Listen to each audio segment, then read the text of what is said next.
সবাইকে আজকে ক্লাসে ওয়েলকাম জানাচ্ছি। আজকে 27 এবং 28 জন্য আমাদের ফিজিক্সের সিকিউ সলিউশনের ক্লাসে আমরা চ্যাপ্টার 11 থেকে একটা কোশ্চেন সলভ করব। এর আগে আমরা এই উদ্দীপকের উপরে একটা কোশ্চেন সলভ করেছি। এখন আমরা এই কোশ্চেনের ঘ নাম্বার কোশ্চেনটা সলভ করব।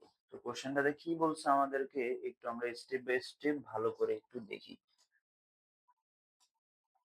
আচ্ছা, আমাদেরকে এখানে বলছে কি R4 এবং R6 এর ক্ষমতা সমান হবে কিনা। অর্থাৎ আমি যদি দোনোটার মধ্যে দিয়ে বিদ্যুৎ প্রবাহিত করি তাহলে এখানে আমার দোনো জায়গায় বিদ্যুতের যে পাওয়ারটা, দোনো জায়গায় শক্তির ক্ষমতাটা কি সেম হবে কিনা সেটা আমাদেরকে দেখাইতে হবে। তো আমরা সলিউশনে দিয়ে যাই। সলিউশন করার জন্য আমাদের যে ঘ নাম্বার আছে ওইখান থেকে একটু আমাদের হেল্প নিতে হবে। তো আমরা লিখতে পারি যে গ হতে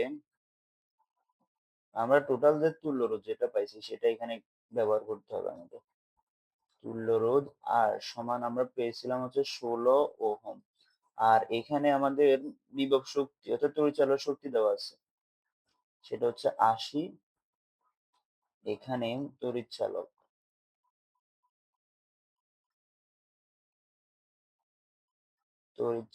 শক্তি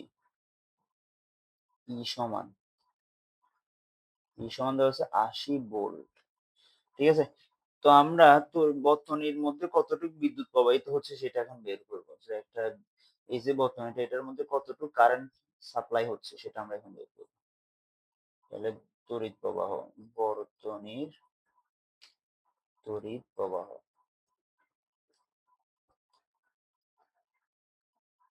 আই সমান হচ্ছে কি ই বাই আর, অর্থাৎ ই যে কথা বি সেম কথা। তো E by R, E divided by R, এর মান হচ্ছে 80 আর আর এর মান হচ্ছে 16। তাহলে 5 অ্যাম্পিয়ার পাচ্ছি আমরা। এতটুকু বুঝতে আশা করি কারো সমস্যা হবে না।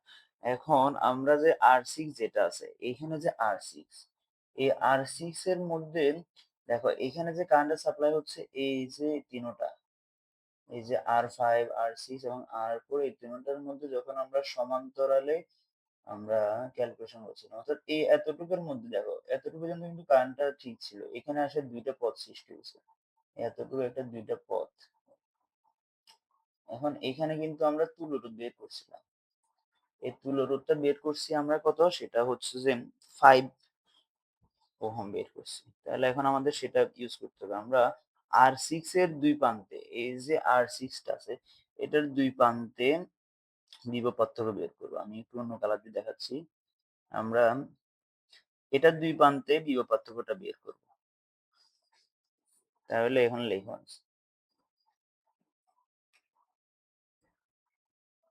এখন R6 এর দুই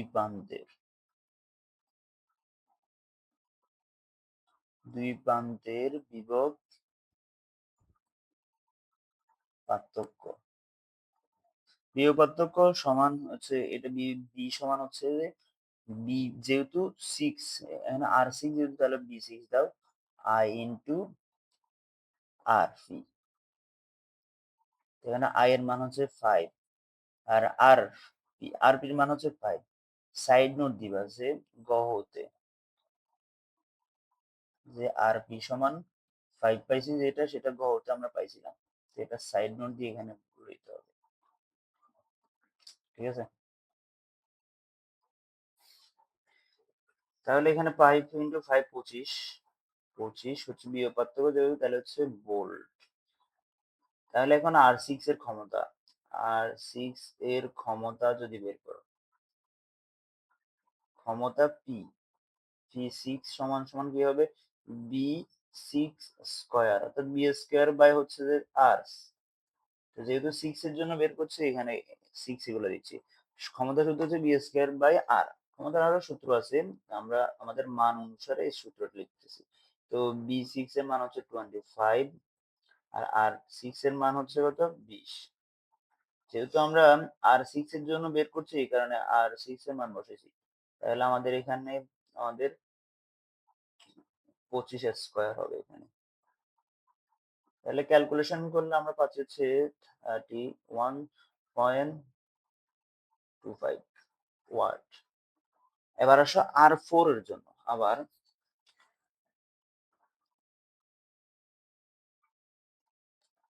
R4 এর মধ্যে দিয়ে এটার মধ্যে দিয়ে কতটুকু তড়িৎ প্রবাহিত সেটা আমরা লিখবো। R4 এর মধ্যে দিয়ে প্রবাহিত তড়িৎ প্রবাহ। তাহলে এটার মধ্যে দিয়ে প্রবাহিত তড়িৎ প্রবাহ I4 সমান, সূত্র হচ্ছে কি B/R। তাহলে এখন R4, এখন দেখো একটা জিনিস এখানে R4 R6 এগুলো কিন্তু সবগুলো সেম লেন্থে আছে। তাহলে আমরা এই যে R6 এর জন্য যে বিভব পার্থক্যটা বের করছি, অর্থাৎ বি এর মানটা যেটা বের করছি, এটা কিন্তু এখন আমরা এখানে ব্যবহার করতে পারবো। তো এখানে আমরা সূত্র অনুসারে কি লিখতে পারি, B/R। আর